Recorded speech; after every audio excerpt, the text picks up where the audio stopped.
Hey there. Tonight, we're heading back not to warm castles or candlelit feasts, but to smoke-filled huts and frozen earth. This is winter in the Middle Ages, the real one.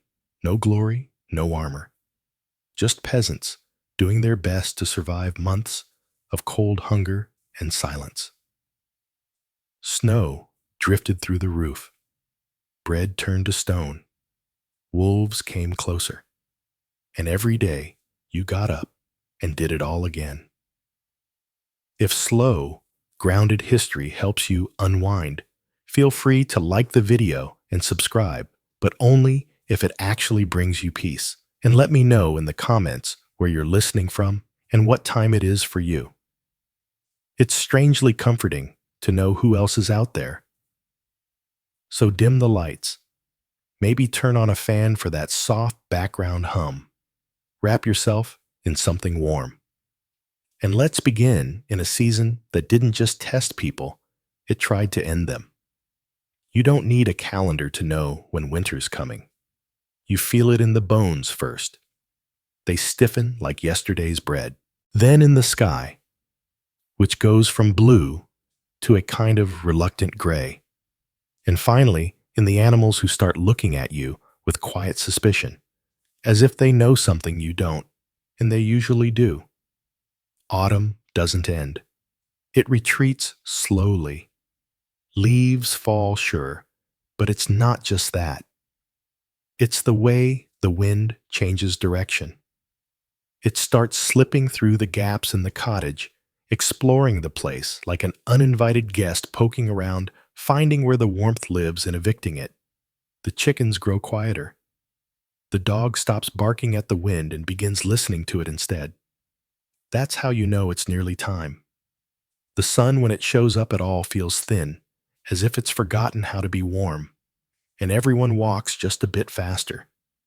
Not because they're in a hurry, but because standing still hurts more now. There's no grand announcement, no snowstorm with a flourish. Winter arrives like debt quietly, and with a great deal of consequence. The first task, always, is denial. You pretend the cold is temporary, a chill, nothing more. You wear the same tunic you wore in October, but now with a cloak that's more whole than fabric. You tell yourself you'll mend it. You won't. Not because you're lazy, but because the needle's bent, and the threads run out, and your fingers are too numb to hold either. We talk a lot about preparation, as if we were always ready. But let's be honest, most winters arrive when we're not quite finished with autumn. There's always a corner of the roof you meant to fix, or wood you meant to chop. Always something still left in the garden that didn't get dried or salted or stored in time. Still, you do what you can. You stuff straw between the gaps in the wall. You drape cloth over the doorway. You rearrange the beds so everyone sleeps a little close to the hearth. Even Uncle Gain, who smells like sheep and talks in his sleep about debts no one remembers. You don't light fires all day. That's a luxury. Wood is for evenings for cooking, and for the hour or so when everyone pretends to be cheerful. The rest of the time, you rely on movement layering and the heat of several reluctant siblings pressed together under one scratchy blanket. The animals sense it too. They linger longer near the shelter. The chickens huddle. The pigs go quiet, which is deeply unsettling. The cows grow more irritable, which is to say, they remain exactly the same. Outside, the ground turns to iron. The paths that were muddy last week are now treacherous, half-frozen ruts that twist ankles and swallow boots. Water in the bucket develops a skin of ice. You break it each morning with a ladle, then curse softly as it numbs your hands. And the sky just hangs there low, gray, expectant, like it's waiting for something. You squint at it as if you might read it, as if clouds carry messages. They don't, but they do mean you won't see the sun again for several weeks. In town, people walk faster. They speak in shorter sentences. Jokes dry up. No one's really in the mood. Even the church sermons get a little darker. The priest reminds you that cold weather is God's way of encouraging humility. You wonder if God might try a slightly warmer lesson plan, and then finally one morning it happens. Snow. Not a blizzard, not yet, just a dusting. Like flowers spilled across the fields. But it changes everything. The thatch turns white. The trees stiffen. Your breath comes out in little clouds, and every step outside sounds like you're stepping on old parchment. And with that snow comes the realization you're locked in now. The earth has closed up shop for the season. No more digging, no more planting. Nothing will grow. What you've already stored is all you've got.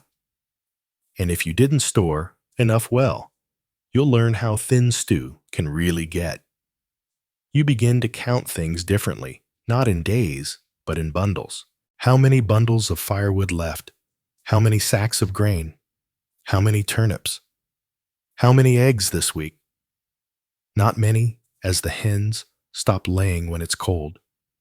They prefer to huddle near the fire, just like everyone else. You keep yourself busy, even if nothing feels productive. You mend clothes. You scrape pans. You stir ashes, hoping a warm coal is hiding underneath. If there's time, and there often is, you spin wool. It's not just for making cloth. It's for keeping your hand moving, your mind occupied. Too much quiet, and your thoughts start getting ideas. The animals aren't just company. They're cohabitants. The warmer ones are invited inside. Not all at once. There are boundaries, after all, but enough to turn the house into a communal stew of smells, sounds, and shared body heat. You get used to waking up with a goat breathing on your neck. Well, maybe not used to, but you stop fighting it. Evenings are the worst.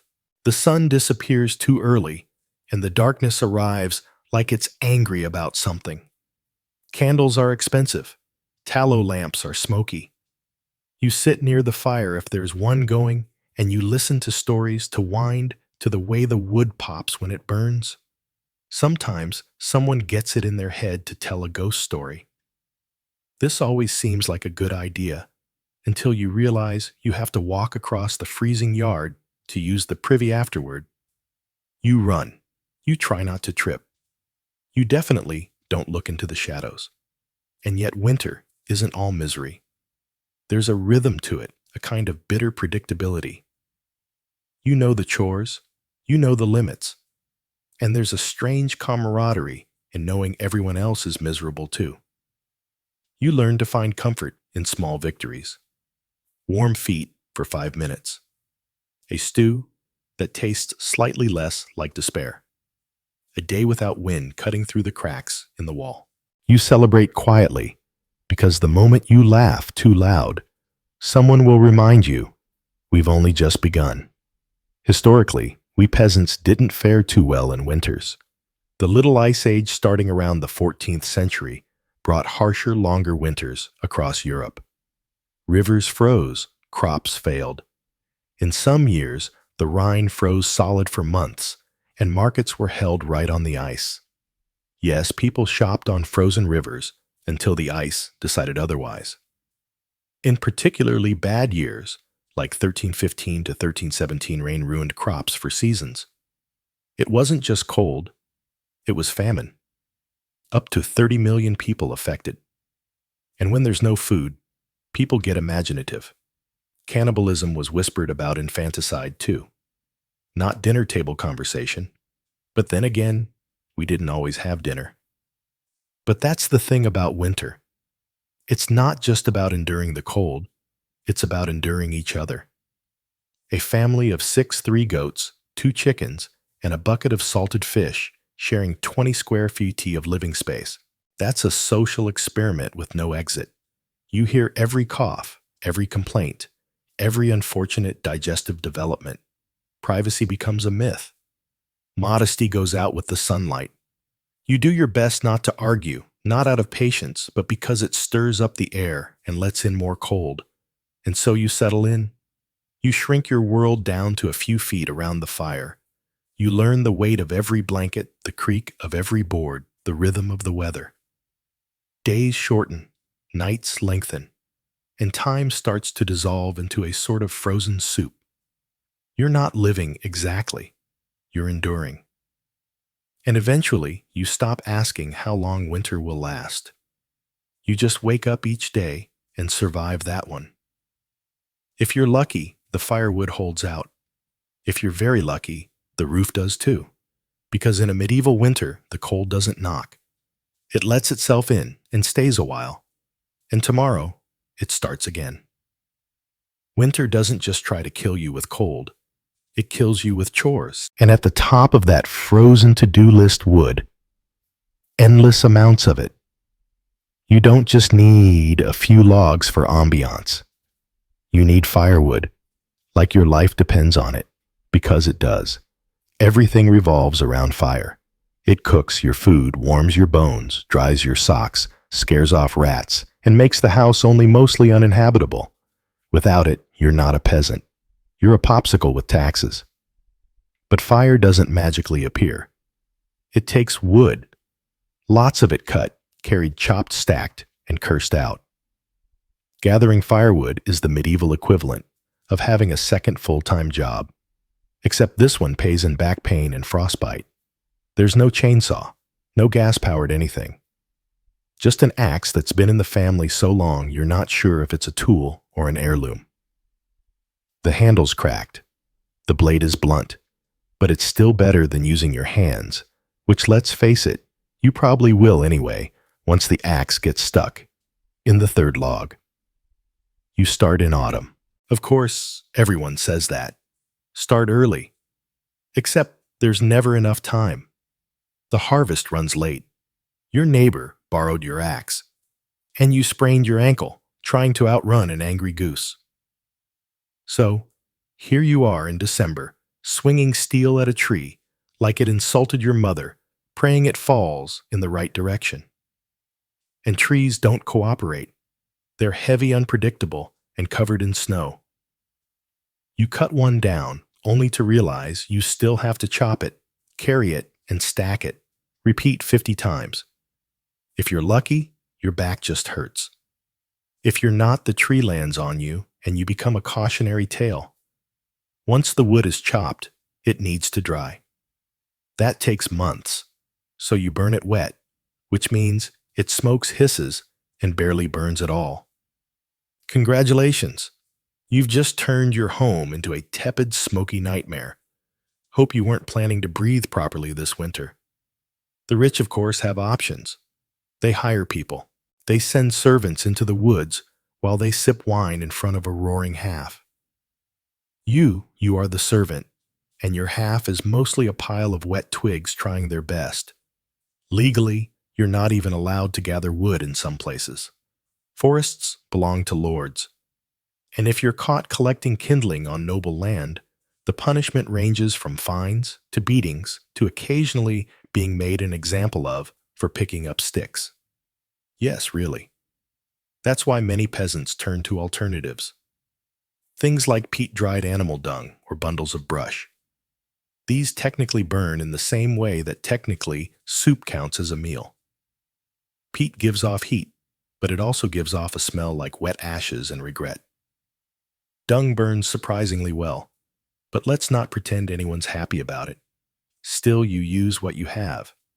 You gather dried cow patties with frozen hands and pretend you're not inhaling memories of last summer's pasture.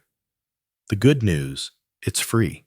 The bad news, your cottage now smells like a campfire held inside a barn. Stacking firewood is an art. Too tight, and it molds. Too loose, and it falls over and breaks your toe. So you build a neat pile against the wall of your house. Wrap it with whatever canvas you can steal from your cousin and hope it doesn't collapse under snow. It will. and you never have enough. That's the golden rule. Doesn't matter how much wood you cut, it's never enough. By February, you're down to burning fence posts, old furniture, or anything that vaguely resembles timber. There's no sentimentality. If it catches fire, it's fuel. You dream of firewood. You count logs instead of sheep. You have actual arguments over who burned the good stick too early. You ration embers.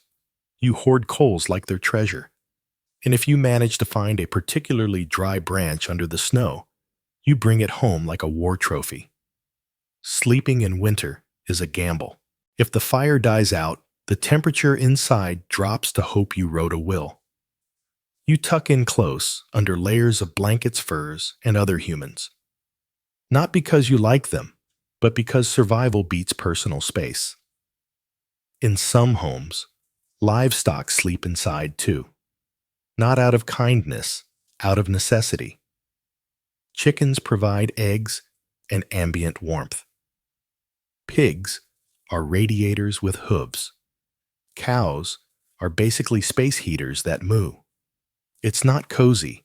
It's crowded, noisy, and smells like a petting zoo collapsed into a soup kitchen. But it's marginally better than freezing to death. Historically, peasants didn't just rely on personal effort. Communities often worked together to chop and haul wood. It was less about bonding and more about shared suffering. Everyone had blisters. Everyone was freezing. Everyone was equally miserable, which made it slightly easier to endure. In some regions, people used wood-saving tricks. Clay ovens were shared. Communal fires were maintained all day. You'd take turns baking bread in the village oven, all while pretending not to notice how warm Agnes's house always seemed to be. Suspiciously warm, in fact. Women and children gathered kindling. Not because it was easier, but because that's just how the labor got divided. If you were small and had fingers, you were sent to the woods with a basket and told not to come back empty. What you returned with might have been twigs, might have been pine cones. Either way, you contributed. And then there's chopping itself. A deeply medieval kind of misery. Your gloves, if you have them, are soaked through in minutes. Your fingers go numb. The axe slips. The wood splits wrong. Something hits your shin. You yell. Not because it helps, but because that's all you've got left. By mid-inner, the ground's too hard to chop into. Your hands have more splinters than skin, and you still haven't figured out where half your wood pile disappeared to. Spoiler, your neighbor borrowed it again. And yet, you keep going, because fire is non-negotiable. It's warmth. It's food. It's the difference between making it to spring or becoming the reason your cottage smells even worse. When you sit by the fire at night, tired, sore, and lightly smoked, you feel something like peace, not comfort. Just the absence of immediate doom, which in the Middle Ages is as close as you're going to get. Of course, some winters are worse than others. You remember the bad ones by name, the winter of '43, when the roof collapsed, or the long freeze when the river turned to stone and everyone tried ice skating in wooden shoes. Some didn't make it. A few froze. A few just left and never came back. You stop asking questions after a while. The firewood dwindles. The wind whistles. You find yourself eyeing furniture a little differently. That stool you never liked suddenly looks flammable. Sentiment gives way to survival. If it burns, it's valuable. Eventually, the fall comes. The snow retreats like a tired thief. The mud returns. Your boots vanish somewhere in it. But you made it. You survived another medieval winter without running out of wood, without freezing to death, and without strangling your cousin for stealing your best log. That's the victory. No medals, no parade, just frostbitten fingers, permanent smoke smell, and the deeply satisfying knowledge that you're not a popsicle. Not this year anyway, and the next morning you do it all over again. Because even as spring edges closer, the cold lingers, the chores never stop, and the fire that fickle flickering, and little God always wants more. More wood, more sweat, more of you. And you give it. Because in the end, it's not about comfort. It's about survival. One splinter at a time. And tomorrow, same routine. Chop, stack, burn, freeze, repeat. You don't beat winter, you survive it. And if you're lucky, next year's axe won't break before your spirit does. Because, in the end, winter doesn't care how tired you are. The logs won't chop themselves. The fire won't feed itself. And warmth, that rare, fleeting thing, has to be earned every single day. You don't need a calendar to know it's winter. Your stomach tells you first loudly, repeatedly. It's not hunger in the modern sense. That gentle rumble that reminds you to check the fridge. It's deeper, angrier. The kind of emptiness that makes you stare at bark and wonder, could I stew? That food in a medieval winter is like firewood, always running out, never easy to get, and guaranteed to cause arguments. You don't plan meals, you ration them, you stretch them. You look at 3 shriveled turnips and call it a feast. You start with what you've stored. Grains mostly barley rye. Oats wheat, if you're rich or stealing from someone who is. You keep them in sacks, barrels, or anything that keeps out rats, which is nothing. The rats always find a way. They're like furry tax collectors with teeth. Most of your meals revolve around pottage, the medieval mystery stew. It's not so much a recipe as a lifelong experiment. You throw in whatever's edible and hope it doesn't kill you. Root vegetables, dried beans, wilted greens, maybe a strip of dried pork if you've got royal connections or a generous neighbor. It simmers for days, sometimes weeks.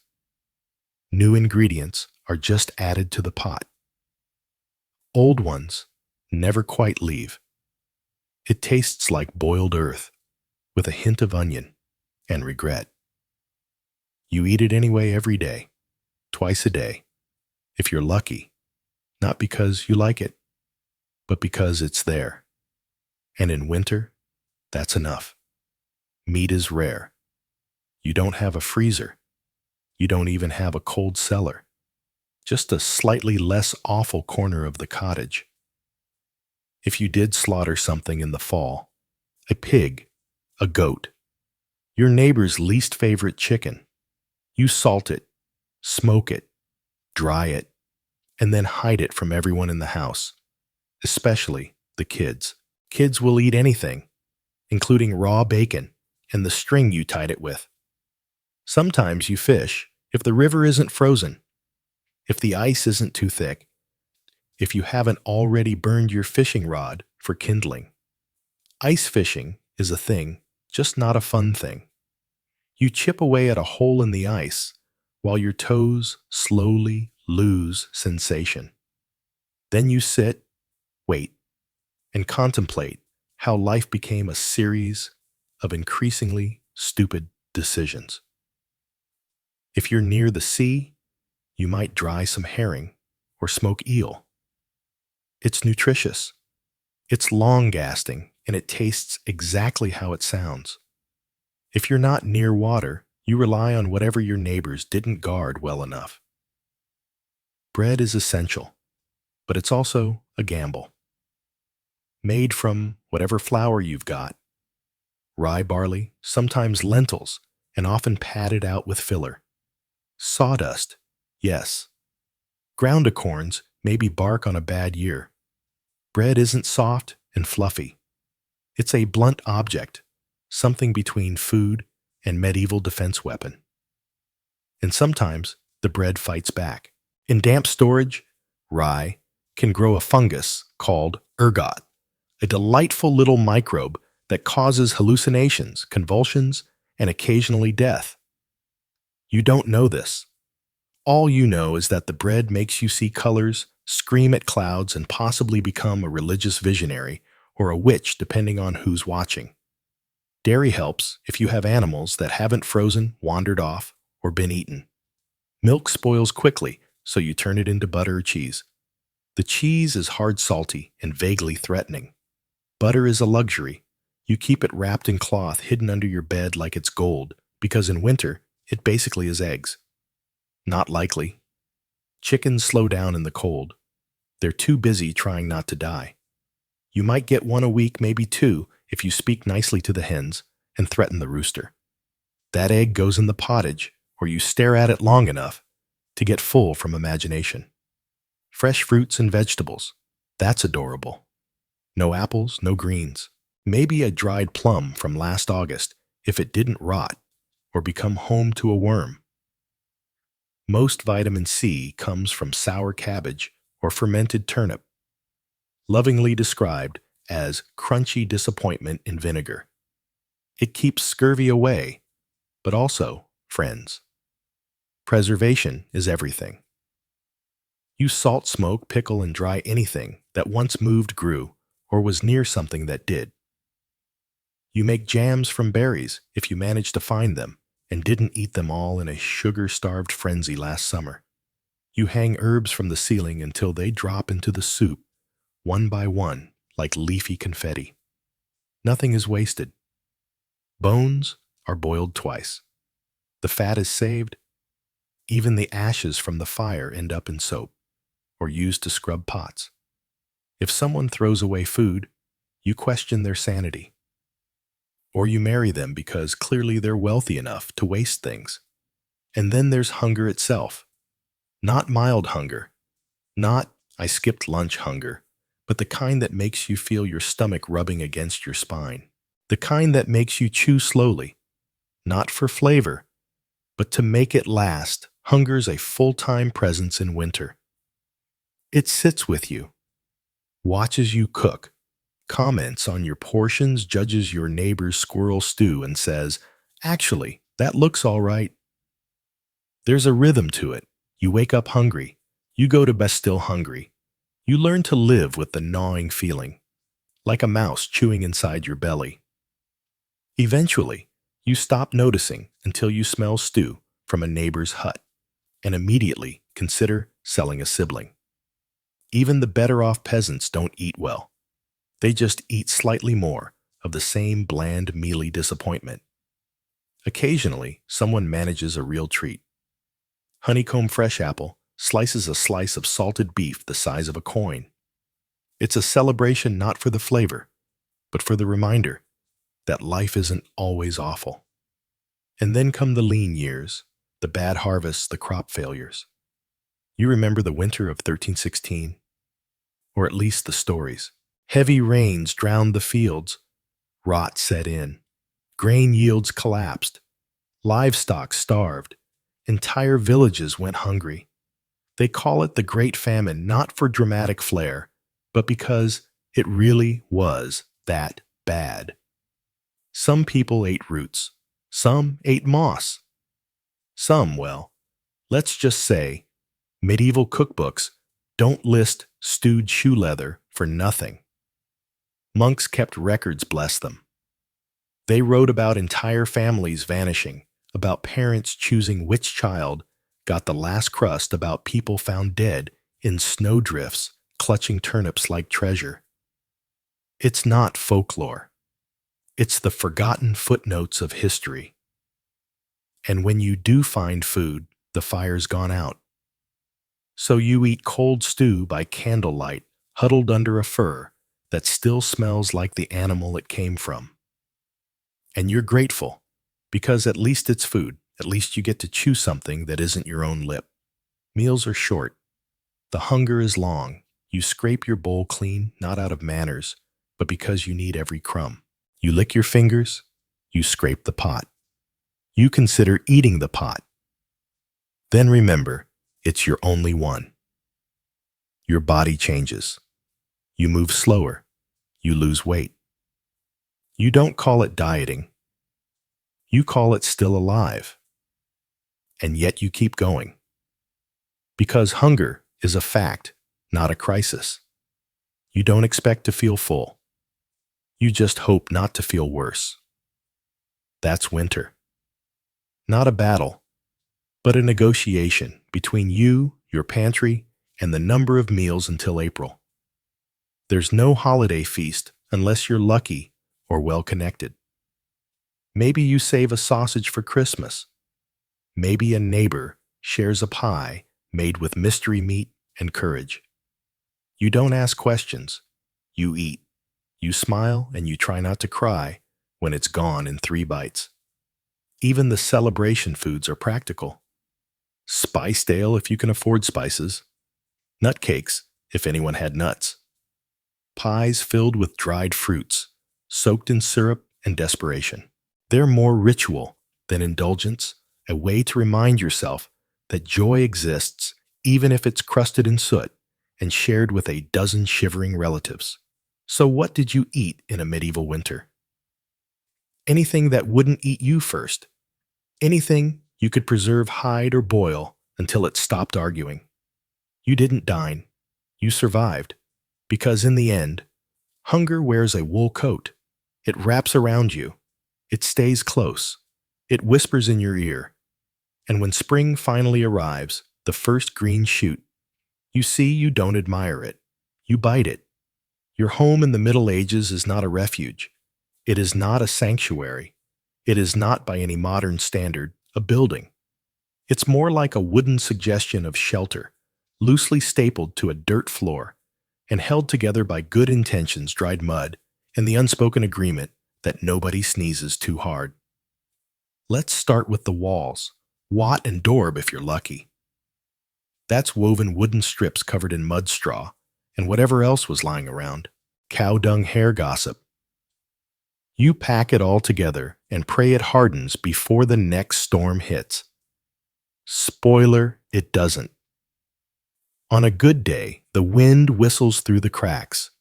On a bad day, the wind howls through like it owns the place and wants rent. There is no insulation. There is no sealant.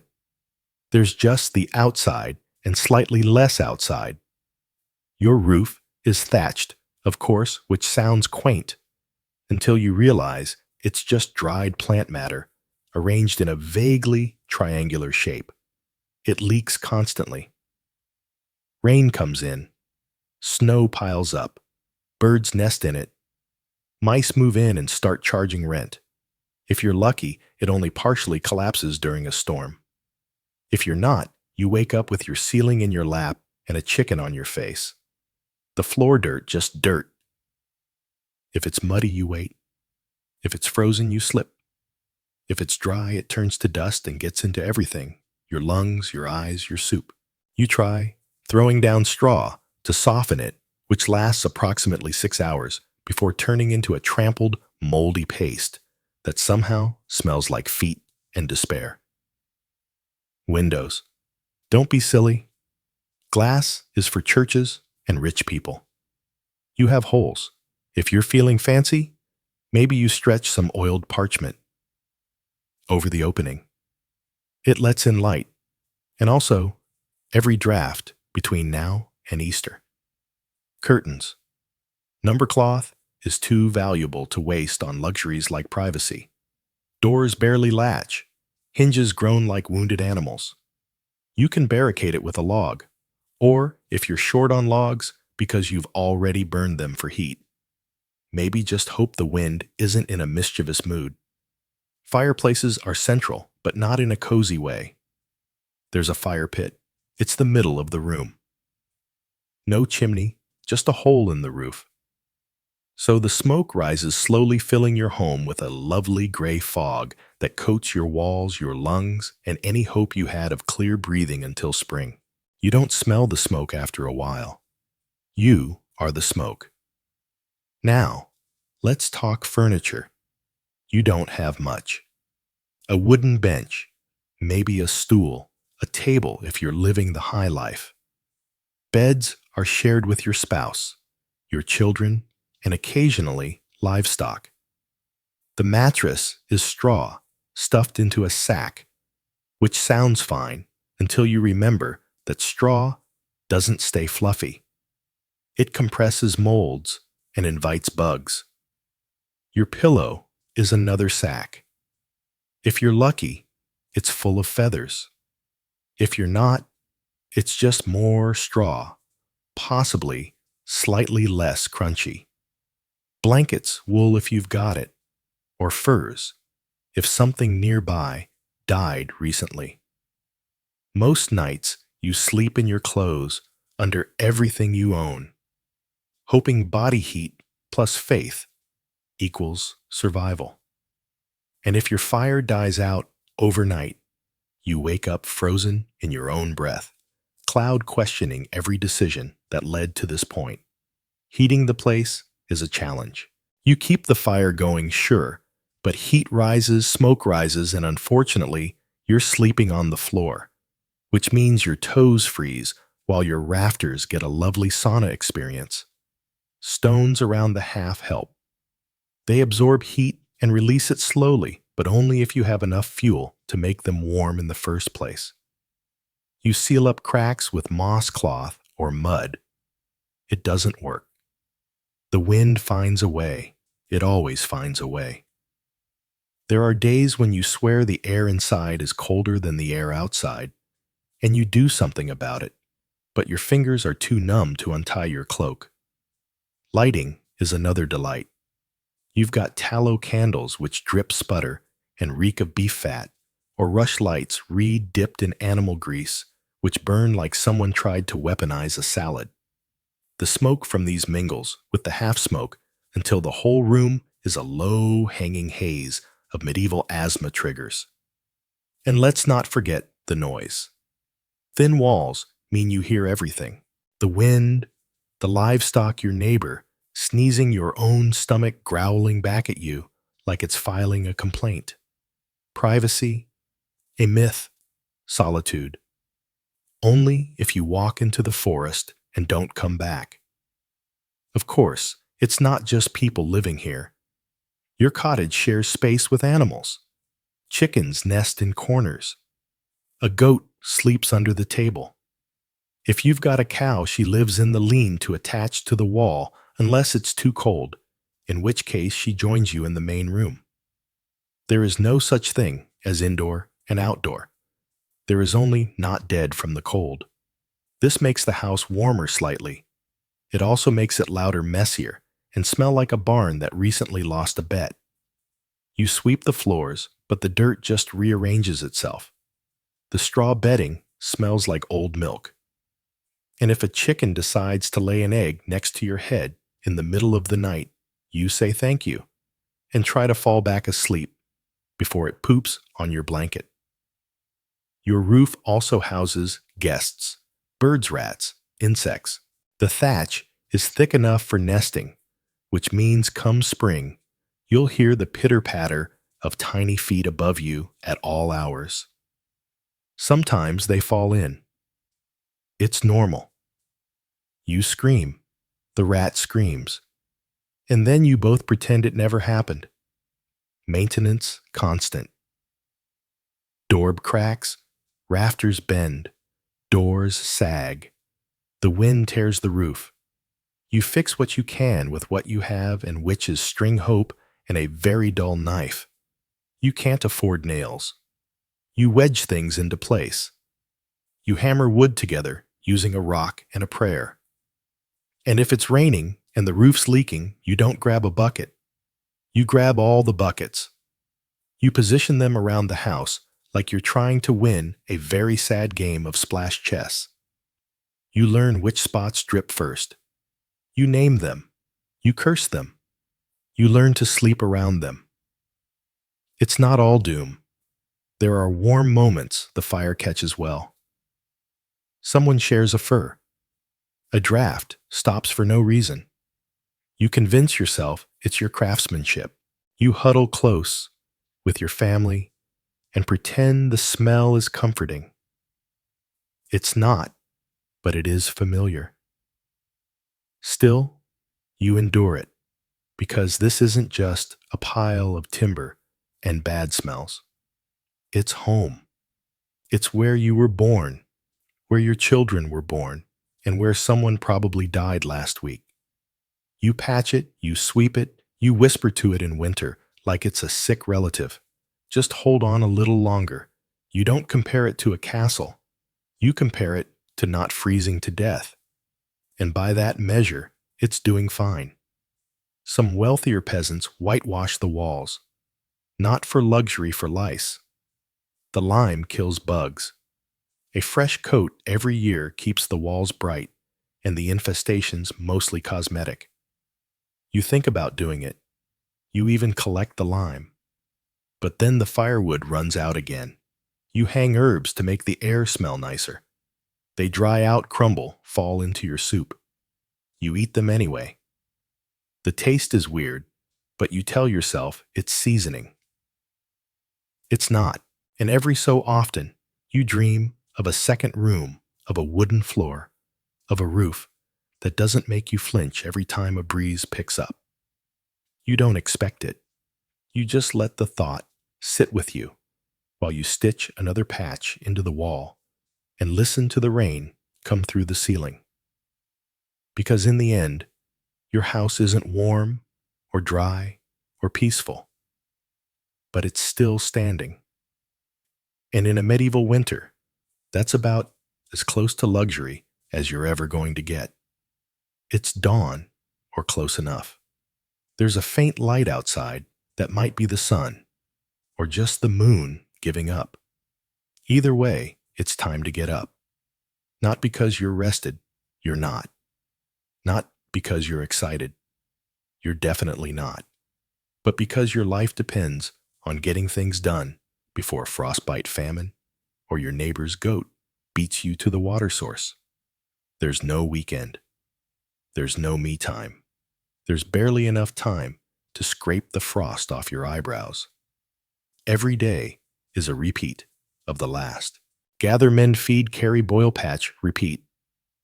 Winter in medieval Europe is a seasonal long to-do list written in mud smoke and fatigue. First job, get the fire going. You hope the embers survive the night. If not, you're back to flint and steel, hunched over kindling with frozen fingers and breath so visible it could be mistaken for a ghost. Wood is precious. You use it sparingly. A good fire means warmth, food light, and life. A bad one means all of the above. Slowly slip away while you pretend you're not crying from smoke. Once the fire's going, or at least coughing along like an asthmatic squirrel, it's time for water. The bucket is heavy, the stream is half frozen, and the path is icy enough to host the worst Olympics event in history. Peasant figure skating. You fall, you spill, you curse the ice, the bucket, and the cruel joke that is winter. Then you do it again, because water doesn't fetch itself. Back home, you boil it. Not because you're a health nut, but because it might kill you otherwise. Every sip is a gamble. Boiling water is also how you warm your hands, steam the hut, and delay feeling like a medieval failure for 10 more minutes. Next, animals. They need feeding before you do.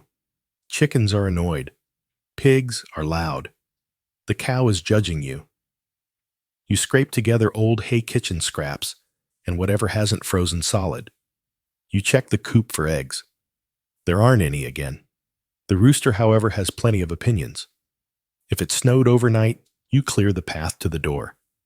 Not because it's tidy, but because falling into a snowdrift while holding a bucket of pig slop is the kind of memory that sticks. You shovel with a flat plank, your hands wrapped in rags, and mutter things that will get you excommunicated if anyone heard. With the animals fed and your fingers halfway thawed, it's time for breakfast, if you can call it that. Yesterday's cottage reheated with today's regrets. Maybe some crusty bread. Maybe not. If someone remembered to scrape the pot clean last night, you're scraping the scrapings. No one complains. Complaining takes energy. Then it's time for the real work. If you're a man, it's chores in the fields, forest, or forge. If you're a woman, it's everything else. Spinning wool, mending clothes, making food, cleaning, soot, hauling water, stirring the pot, and somehow keeping 6 children alive while pretending your hands aren't frozen into claw shapes. Repairing the roof, that's your job. Fetching firewood, also your job. Making sure the goat doesn't freeze, escape, or explode, still your job. There are no task lists, just a rolling stream of crises that need solving before nightfall. Laundry is once a week, and it's its own form of purgatory. You drag clothes to the river, break through the ice, and scrub with a mix of ash and lye until your knuckles bleed and your soul leaves your body. Rinse, freeze, repeat. Cooking is a game of improvisation and lowered expectations. You stir the same pot you used yesterday. You skim the surface for mold and add more water. Maybe some herbs. Maybe a pebble for texture. You serve it hot and call it soup. Afternoons are for fixing things. Tools. Fences relationships strained by arguments over who ate the last turnip.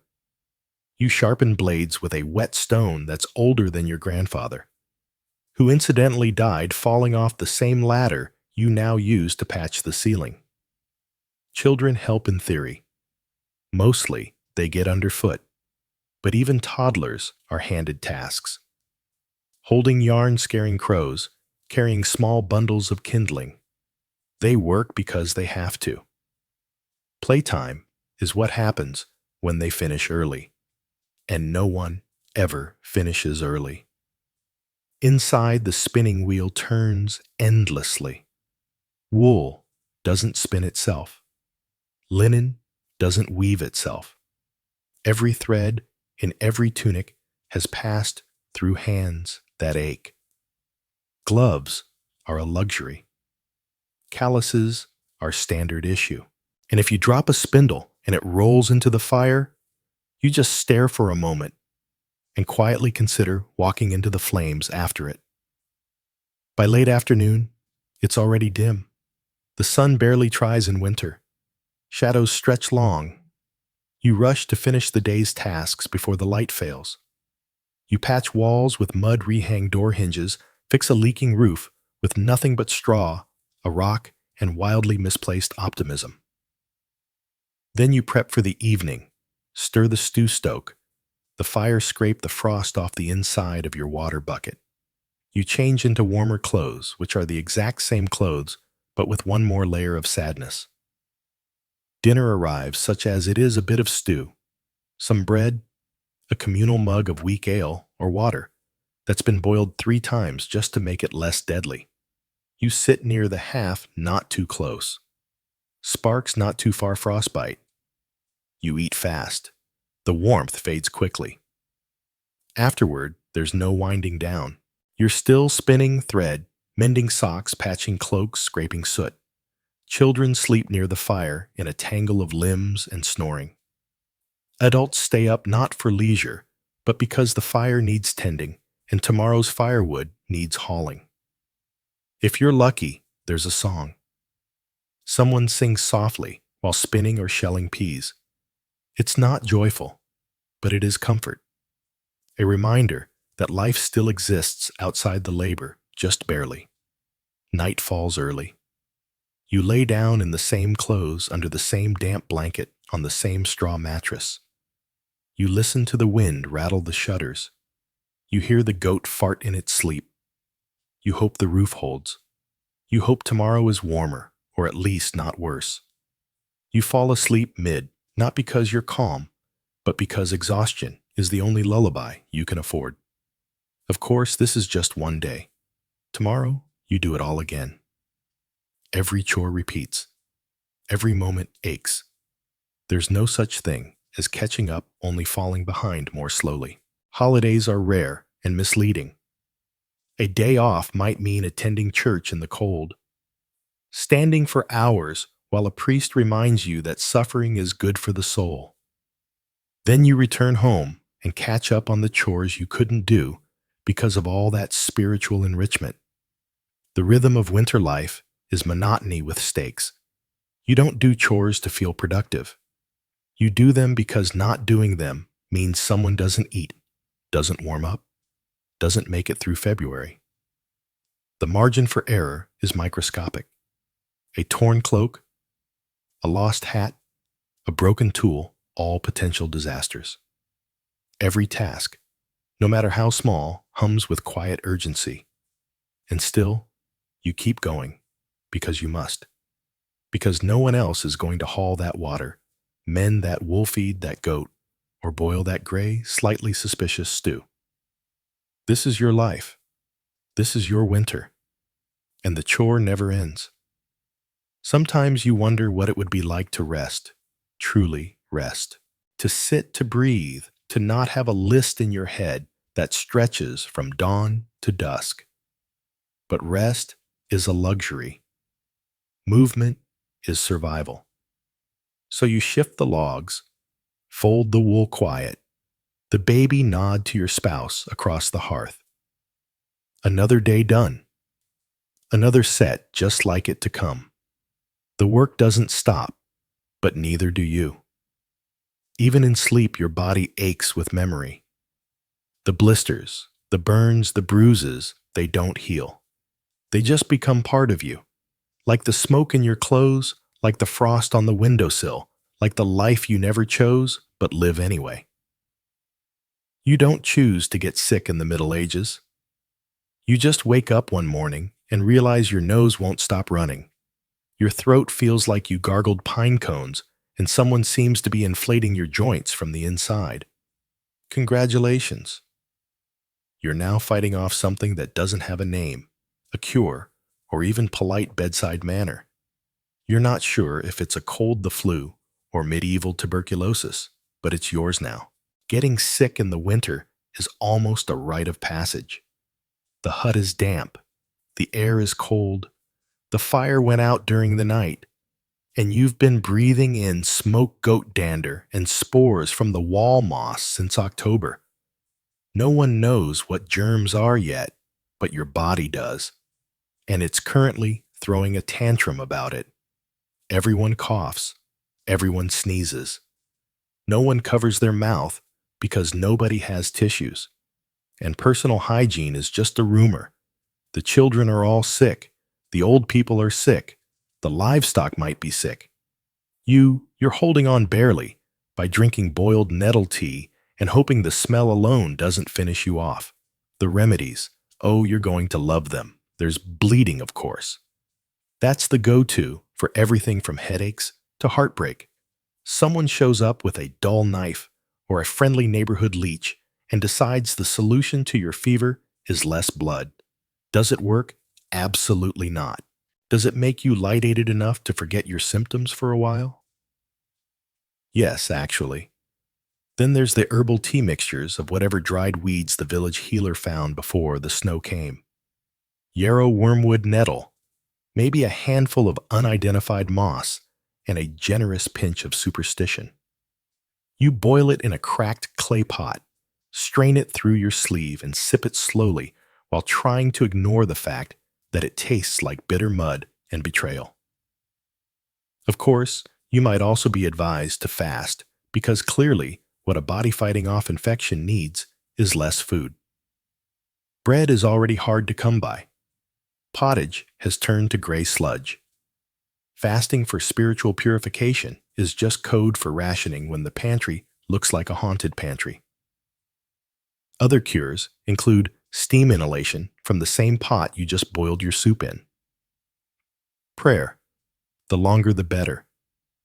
And in extreme cases, applying hot coals near the skin to draw out the poison, which works about as well as it sounds. Medical help. Such as it is, depends entirely on who shows up first. If it's the village healer, you might get a pus and some herbs. If it's the priest, expect prayers, holy water, and a gentle reminder that maybe you brought this on yourself by skipping Mass. And if it's the barber surgeon, well, start writing your will. The barber surgeon arrives with a sack of instruments that haven't seen soap since the last plague. He's cheerfully optimistic. You less so. He looks at your swollen leg and mutters something about humors, then pulls out a saw and a tankard of ale. Don't be silly. You'll bite on a stick and scream into the void like everyone else. Sometimes they'll prescribe purging either up or down, depending on which end is more offended by your condition.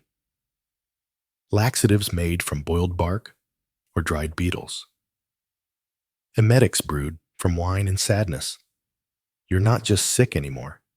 You're violently sick, aggressively sick, the kind of sick that leaves you questioning your commitment to staying alive. Still, some people do recover. You lie in your straw bed for days, sweating through wool, alternating between shivering and hallucinating. The fire is low. The hut is dark.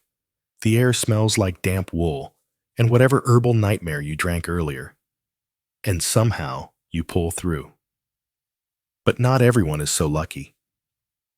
Illness spreads fast in a small sealed box filled with smoked livestock and zero ventilation. You cough. Your child coughs. Your neighbor coughs through the wall. Within a few days, half the village is sniffling, wheezing, or laid out flat under moldy blankets, being fed onion water and last rites in equal measure. No one knows what's causing it, so naturally people guess. Maybe it's bad air. Maybe it's a curse. Maybe old Maud gave someone a funny look in church last week, and now the whole street's coughing blood. Superstition mixes with desperation, until you're hanging herbs over doorways, burning dried sage, and sleeping with iron under the bed to ward off evil spirits. It doesn't work, but at least it smells nicer than the goat. The worst part is you can't stop working. You're sick, but the firewood still needs chopping. The cow still needs milking. Your kids still expect dinner, even if it's just a steaming bowl of hope and nettles. Rest is a luxury reserved for corpses. So you stagger out of bed, wrap yourself in every piece of wool you own, and shuffle through the snow like a disgruntled ghost. And all the while the risk looms that this won't just be a cult, that it's the start of something darker. Typhoid pneumonia, the kind of thing that doesn't announce itself, just takes you quietly in the night. That's the real fear. Not the pain, but the silence that follows. If the sickness gets worse, the signs are clear. The fever spikes, your breath rattles, you stop getting out of bed. Someone lays a cloth over your forehead and pretends it's helping. And the priest is summoned.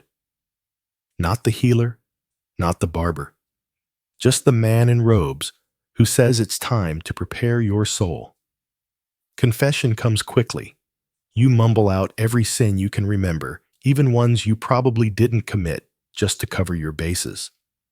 The priest nods solemnly and sprinkles you with holy water that smells faintly of mildew and desperation. He says words in Latin. You don't understand them, but they sound final. Your family gathers. No one says it, but they're preparing. The pot of herbs simmers quietly. Bread is saved. A blanket is tucked in a little tighter. There's a moment, just one, where you lock eyes with your spouse and realize neither of you is sure which of you will survive this winter. But sometimes, mercifully, the fever breaks. One morning, you wake up, and the fire is still burning. Your breath doesn't catch. Your fingers can move. The room still smells like death warmed over, but at least it's warm. You've made it barely, and now comes the long road back to functional. Recovery, however, is not glamorous. Your legs are weak. Your back aches. You haven't eaten solid food in days. And even if you had some, Your stomach's not convinced it wants it. You get up too fast and nearly faint into the fire. Your first trip outside feels like crossing a frozen tundra on legs made of disappointment. No one throws a celebration. You just pick up where you left off. There's kindling to split cloaks to mend and a suspiciously bloated pig to investigate. If your voice still cracks from the infection, too bad. If you lost a few pounds, well, silver lining less strain on your shoes. And just because you survived this one doesn't mean you're done. Illness never really leaves. It waits in the corner, in the wind, in the shared mug, or the unwashed cloth. You live in a world where health is a passing visitor, not a resident. Still, you carry on because there's no other option. You cough less. You breathe a little easier. You no longer see strange shapes in the corner of the room.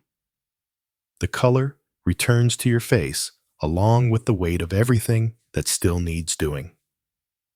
Because in the Middle Ages, illness comes free. But survival, that's extra. You don't brag about surviving. You don't even talk about it.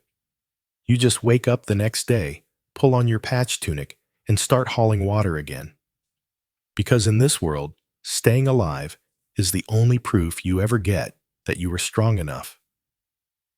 And even that in a winter like this feels like a small kind of miracle. Truly, authority in medieval Europe wasn't a suggestion. It was a fact of life, like mud cold, and that one neighbor who always smells like pickled turnips. And in the dead of winter, when hunger thinned patience and tempers ran short, obedience wasn't just expected, it was enforced. You don't talk back. You don't complain. You don't ask why, unless you enjoy the taste of public punishment and splinters. From the lord of the manor to the local priest, everyone above you in the hierarchy expects immediate compliance. And they've got a belt of staff or a scripture ready to remind you. Start with the manor. He owns the land. Technically, you don't even rent it. You just live there like a tolerated parasite. You farm his fields, pay your dues, and bow when he rides past, even if your back's already broken. If he says, jump, you ask how high, then jump anyway, just in case he meant it metaphorically. Refuse. That's cute. Let's see how funny that is when he finds you, takes your grain, or throws you in the stocks during a snowstorm.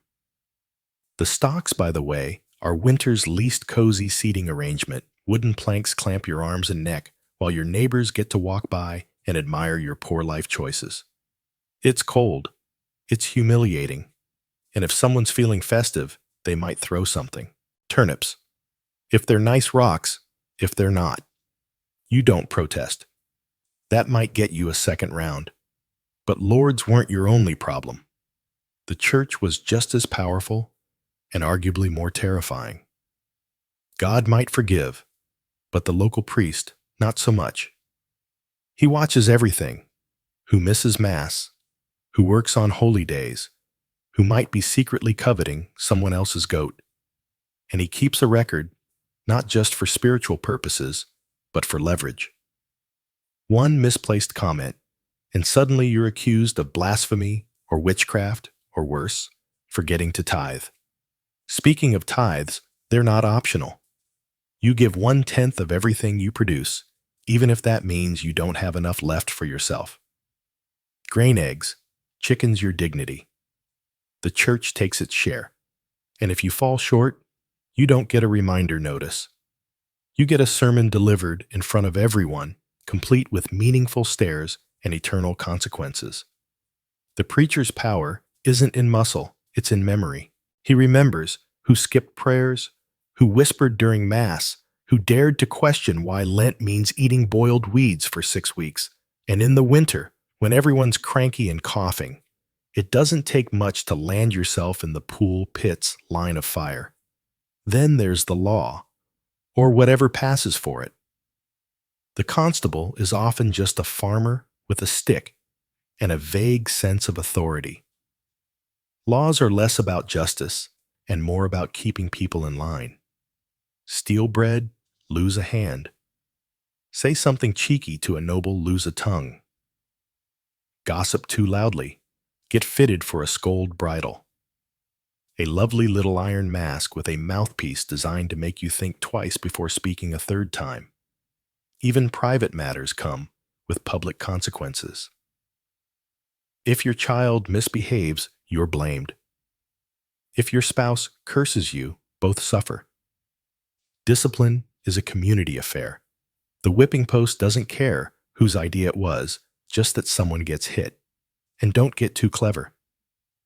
Intelligence in this world is suspicious. Reading is for priests. Curiosity is for troublemakers.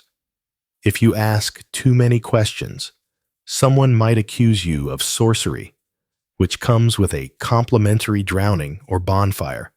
If you're a woman, the rules are even stricter. You obey your father, then your husband, then your son in that order.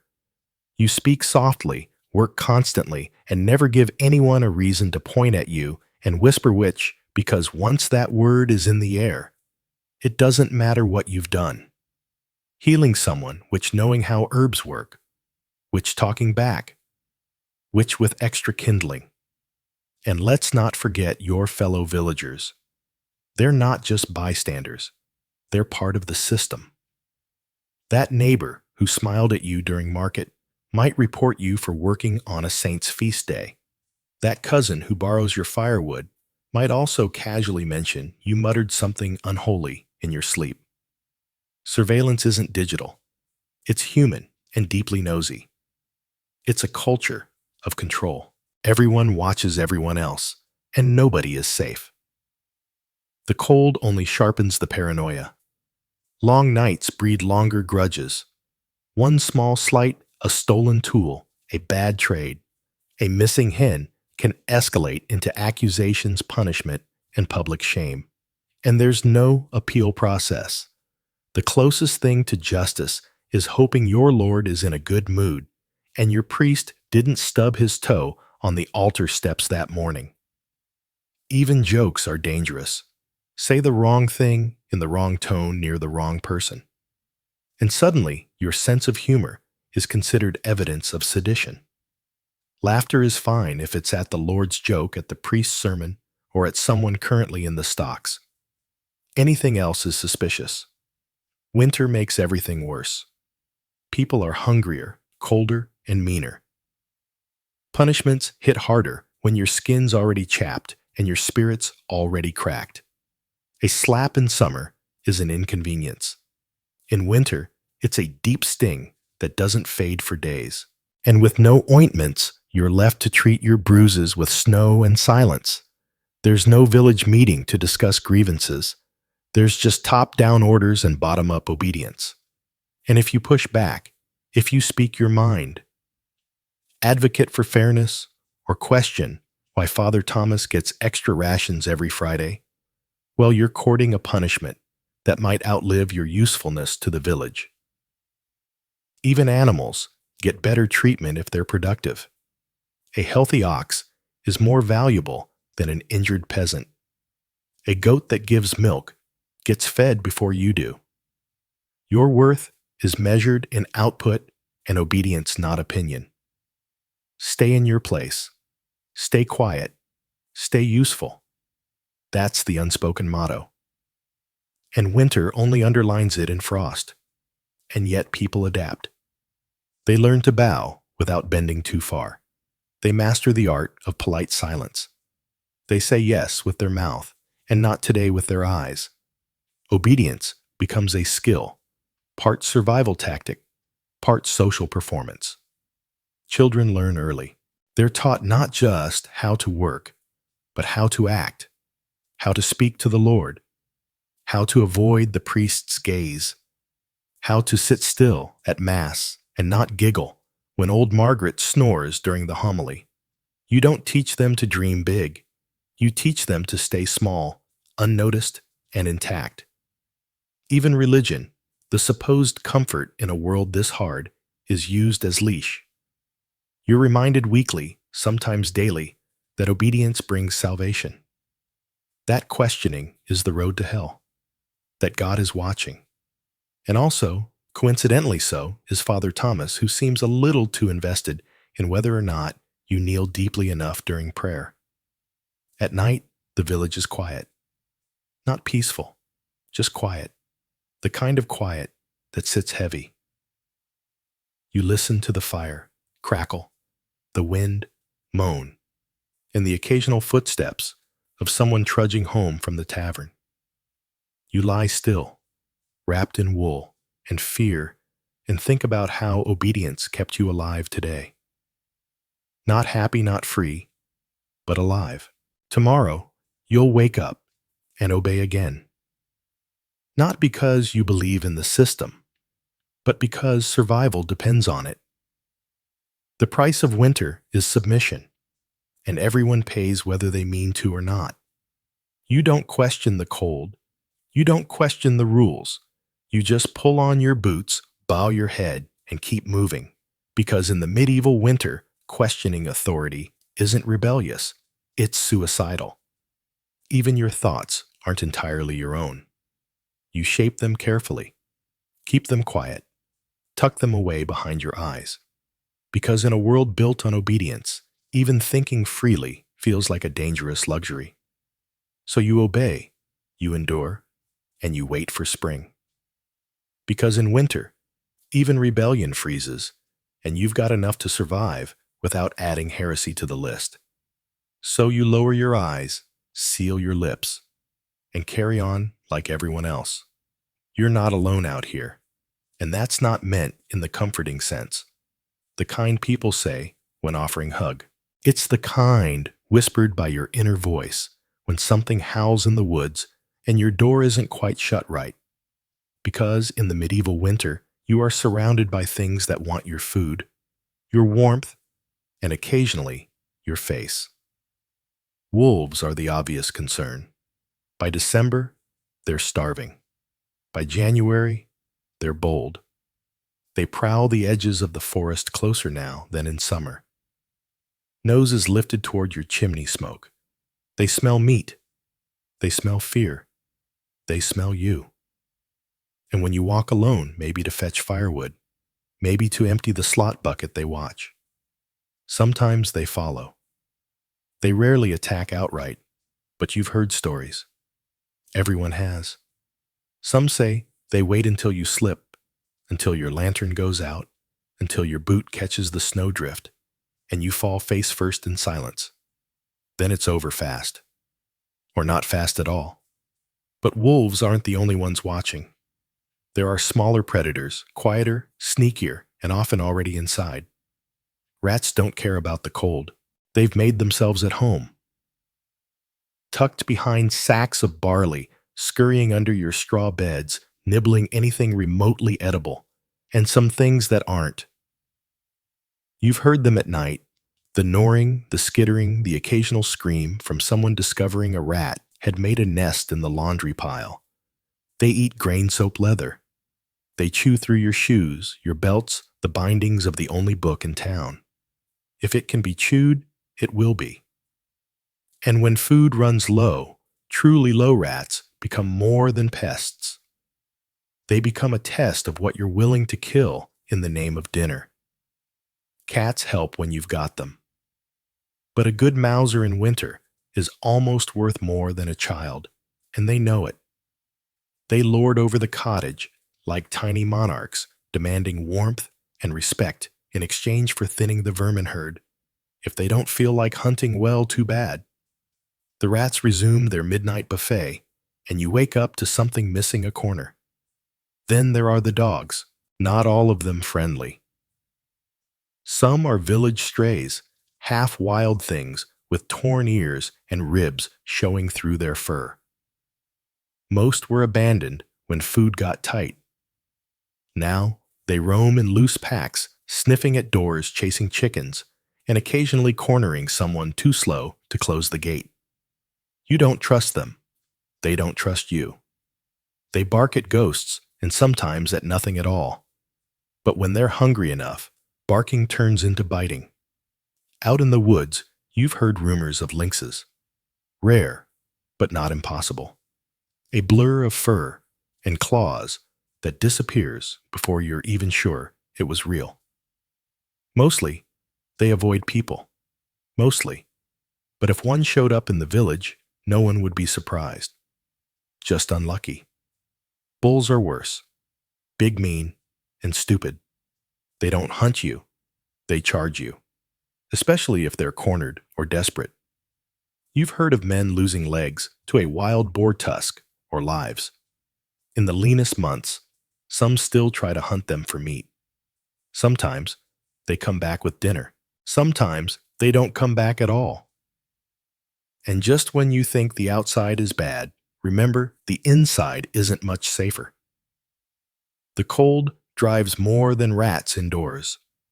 Spiders, beetles, centipedes, things that crawl and crunch underfoot, all come looking for warmth. You step on them barefoot at dawn and pretend not to scream. You sweep them into the hearth and watch them sizzle. Then go back to stirring your soup like nothing happened. If you're storing food for winter-dried meat, apples, cheese, or salted fish, you guard it like treasure. Not because you're greedy, because you're in competition with everything else that breathes. The mice are relentless. The mold creeps faster than your fingers can scrape. And the family dog, if you have one, has taken to staring at the larder door like it's made of dreams. Some families hang food from the rafters to keep it safe, which works until something climbs the wall and steals it. Anyway, you found half-eaten sausages on the floor, tiny bite marks in your bread, and worse droppings in the flour bin. You wipe them out, close the lid, and pretend it's still usable. Because waste is luxury, and you can't afford either. Even birds get strange in the cold. Crows seem to follow you, perching on rooftops, watching from fence posts, silent and waiting. You tell yourself it's superstition. But then you see 3 of them on the same beam above your front door and wonder if they know something you don't. Winter sharpens everything. Sound carries further. Footsteps in snow echo louder. When you hear something outside snapping branches low, growls, even the rhythmic crunch of approaching boots, your heart doesn't race. It locks up because sometimes it isn't an animal. Sometimes it's a person who's just as hungry as a wolf and twice as desperate. Bandits don't take the season off. They're colder, hungrier, and more reckless. If they think your family has food, they might try the door or break it down. Which is why you sleep lightly with a blade near the bed, dull rusted, but sharp enough to give you a fighting chance. You pray you never have to use it, and so every noise becomes a question. Every gust of wind, every creak in the roof, every bump against the wall. Is it just the cold settling in, or something trying to get in? You start to learn the language of winter, the way snow falls when something has moved through it, the silence that means something's watching. You listen differently. You think differently. You begin to count your food in days, not weight. You tuck your hands under your arms whenever you're not working, not because it's warm, but because frostbite doesn't ask permission. And you never, ever let your guard down. Because predators don't knock. They don't announce themselves. They just arrive, teeth-bared, claws out cold as the season itself. The church might preach that God watches over you even in winter. But God doesn't patrol your chicken coop. He doesn't chase rats out of the cellar.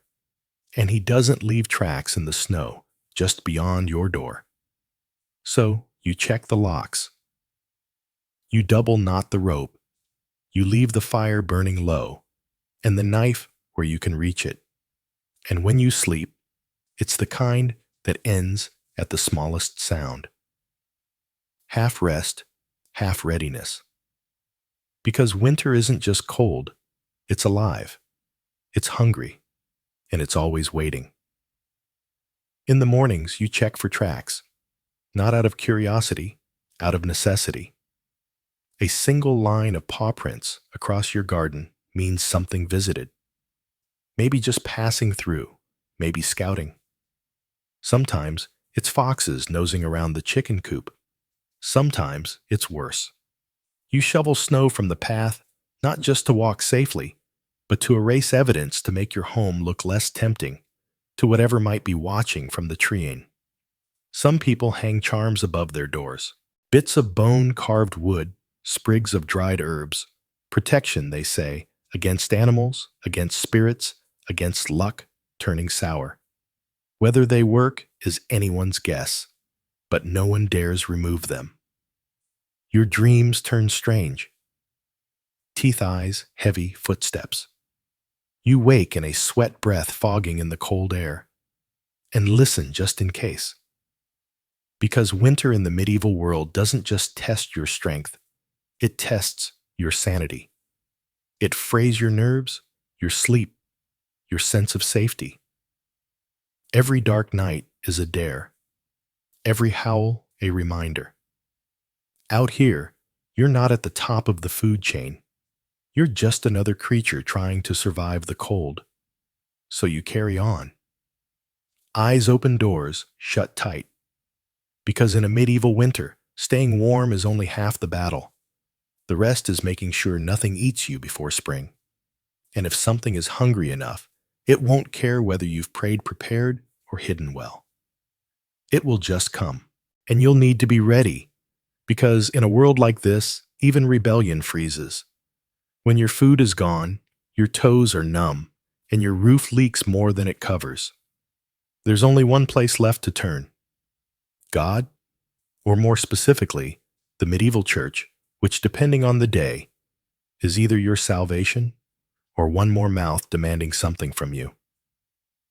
Religion, in the Middle Ages, wasn't optional.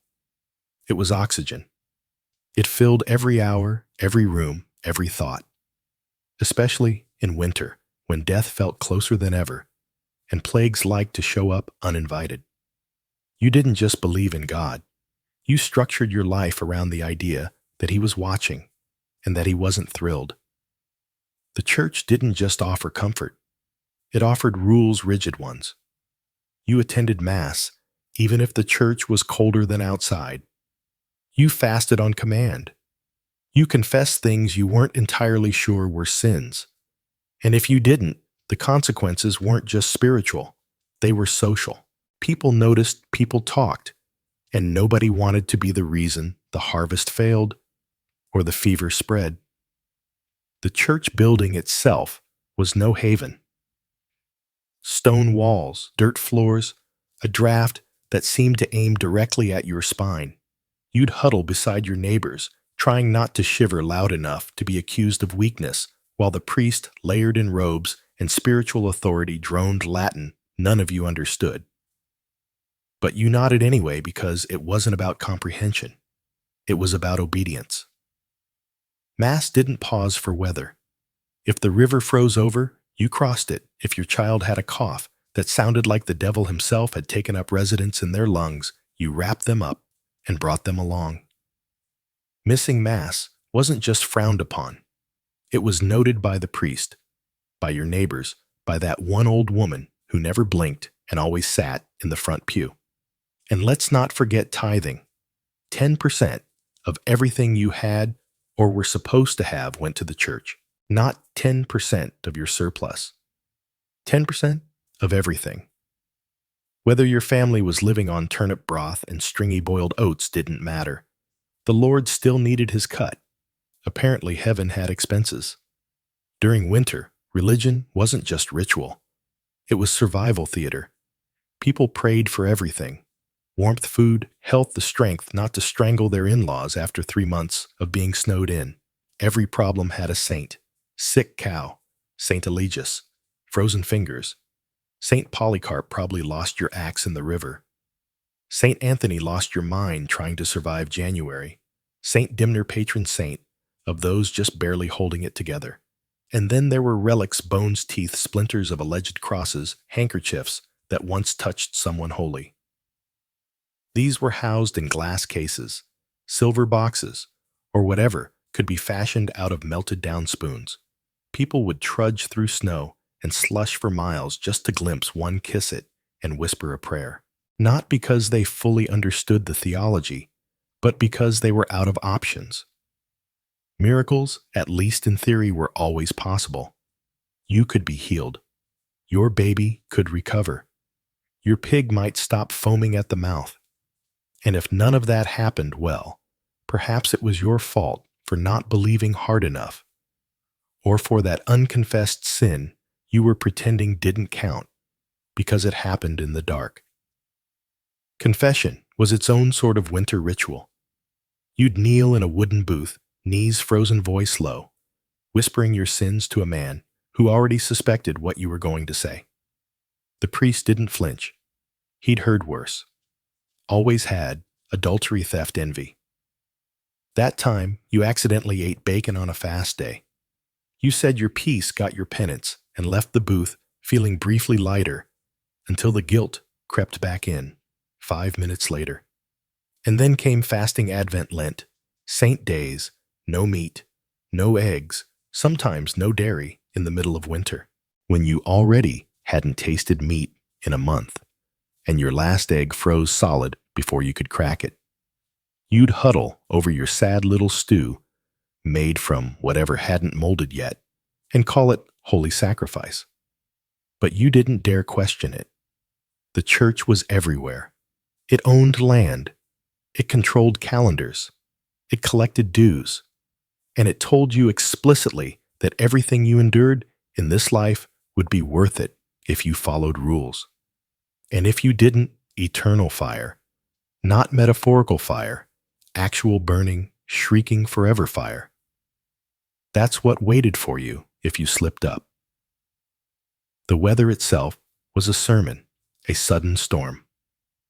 God's warning, a stretch of mild days. God's mercy, a frozen crop. Someone sinned. Who, unclear, but someone. This turned villages into moral pressure cookers. Neighbors watched neighbors. The widow who muttered too loudly during Mass. The man who skipped Vespers. The child who asked too many questions. Any of them could be the reason the goats froze. The line between spiritual and social punishment blurred quickly. Gossip spread like frost across a field. You'd hear whispers. She doesn't kneel properly, or I saw him work on the Sabbath. The next thing you knew, you were at the center of a prayer circle or an accusation.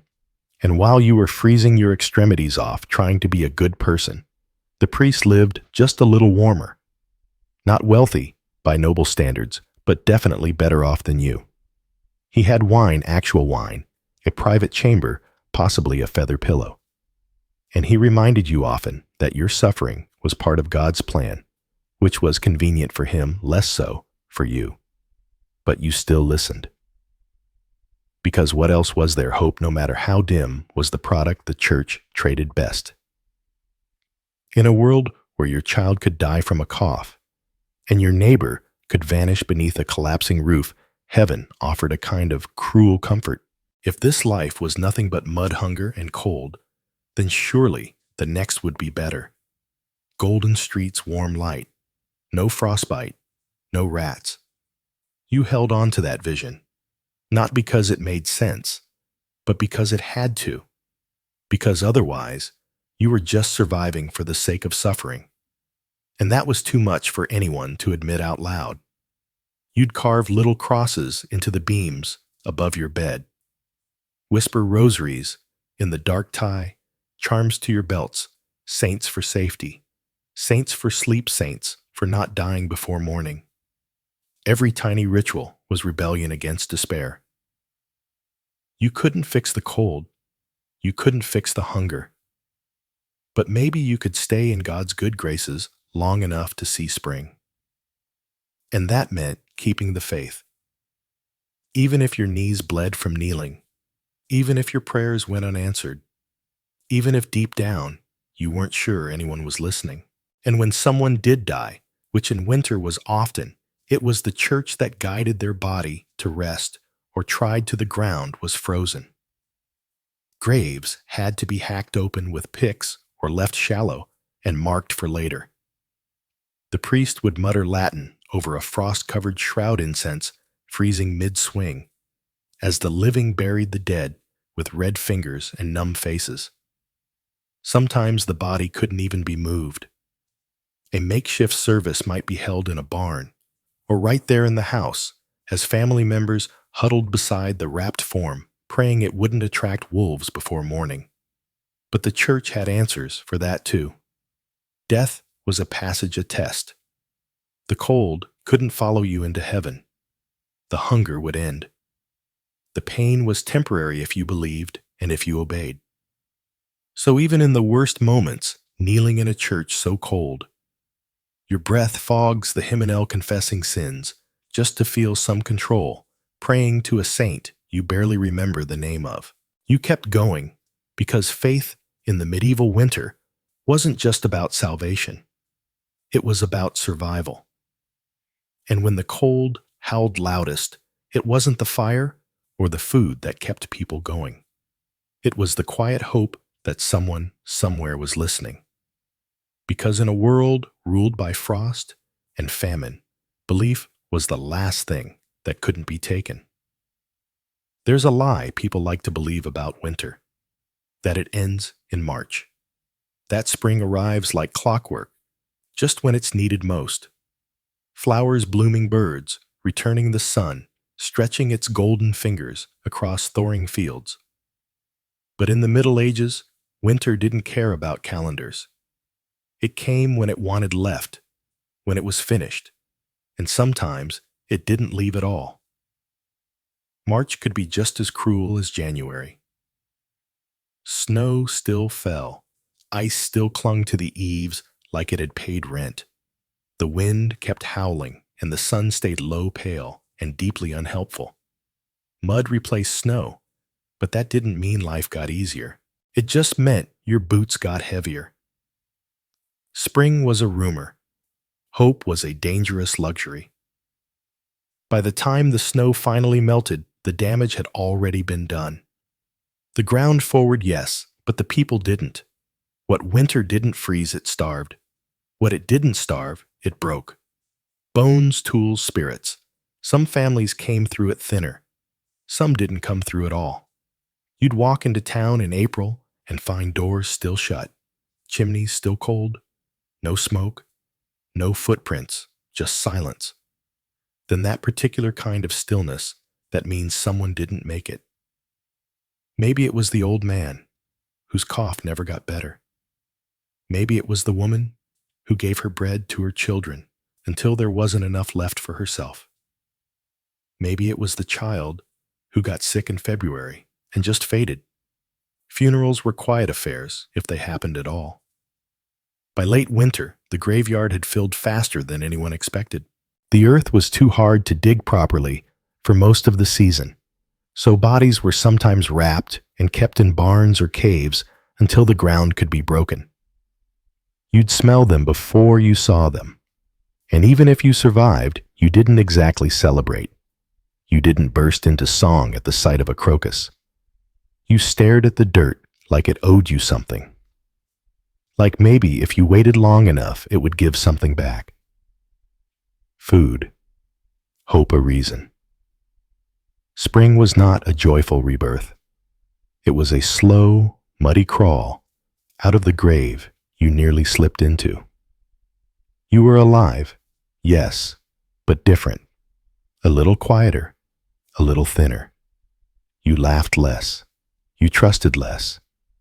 You had seen what hunger could do, what cold could steal, what desperation could turn people into. You didn't talk about it, not directly, but you saw it in each other. In the way people flinched at loud noises, hoarded crumbs, stared too long at piles of firewood as if counting them like coins. You could tell who had seen someone die. You could tell who had buried their own. And the hunger didn't end just because winter did. Your stores were empty, your livestock thin. Nothing had grown yet. It would be weeks, months even, before the fields fed you again. Until then, it was the waiting game. You boiled the same roots. You baked the same rock-hard bread. You hoped the rains came and not another frost. And then there was the work. Winter didn't just starve you.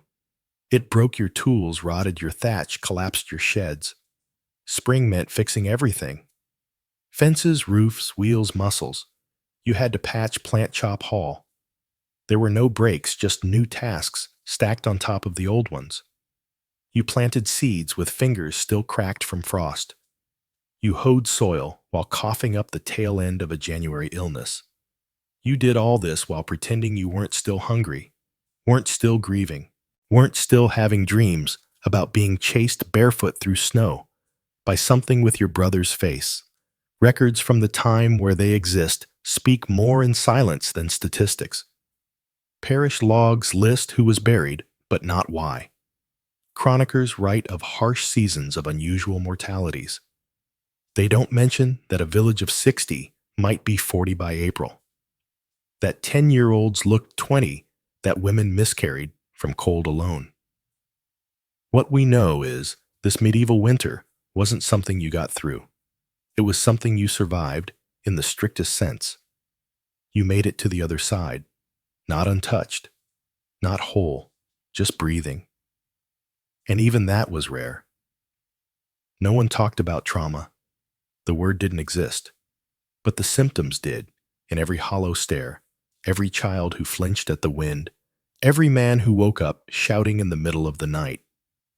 You were expected to move on, to rebuild, to be grateful. But some people didn't move on. Some stopped talking. Some drank more. Some prayed more. Some just faded. They worked the fields without speaking, ate without tasting, looked through their families like strangers. These were the survivors too. The church offered language for some of it. Divine testing trials, purification through suffering. But even that started to feel thin when your baby didn't wake up or your mother was buried with the Thor. God's will only goes so far before it starts sounding like a shrug. But still, you kept going because there wasn't another option. You fed the chickens. You mended the door. You taught your surviving child how to tell if the flour had gone sour.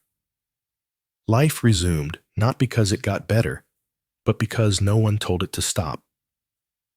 And eventually, one day in late May, something green would appear. Not much, just a sprout. A weed probably, but still. It was enough to stop and look at enough to feel briefly like the world might soften again. Spring didn't erase anything. It just buried it under fresh chores and thinner shadows. The losses stayed. The silence remained. You remembered every name that didn't make it. And when the 4 revealed things lost in snow, a boot, a rusted knife, a child's doll, you picked them up gently and didn't say a word. You'd hear laughter again eventually. Quiet, careful laughter around a new fire beside a pot of something marginally more edible. It wouldn't last long, but it was something. A child might chase a chicken through the yard. Someone might play a tune on a battered flute. The smell of wet earth and budding grass replaced the stink of mildew and death. Not joy, not yet, but motion. And that was the best you could ask for. You didn't expect happiness, just less pain. You learned to plant early, to store better, to brace harder. But you also knew, deep in your bones, that next winter could be worse. It was always just a matter of when. And so you lived with scars, with stories, with a cautious kind of hope. You didn't talk about the worst of it, because what was the point? Everyone had their own version. Everyone had frozen fingers, buried kin, or nights they weren't sure they'd wake from. You walked past the churchyard and didn't look too long. You saw the new growth and felt the old grief. And when someone asked how your winter was, you just nodded, said, "We made it." because that was all anyone ever said. The truth was longer, messier, colder. It lived in the corners of the room, in the way you wrapped your cloak tighter, even in the sun, in the way you counted your food twice, in the way you listened for wolves, even in spring. Survival wasn't triumph. It was just endurance. But in the Middle Ages, that was enough. So you wiped your hands, fed the fire, planted the next seed, and waited for the cold to come again, because in a time when nothing was promised, not warmth, not food, not tomorrow, making it through winter was the closest thing peasants had to a miracle. And for most, there were no songs, no records, no legacies, just another spring, and the quiet proof that they were still here. Because survival didn't make you a hero. It just meant you were still standing when the snow finally gave up. And that in the medieval winter was the only victory that mattered. One more breath, one more season, endure.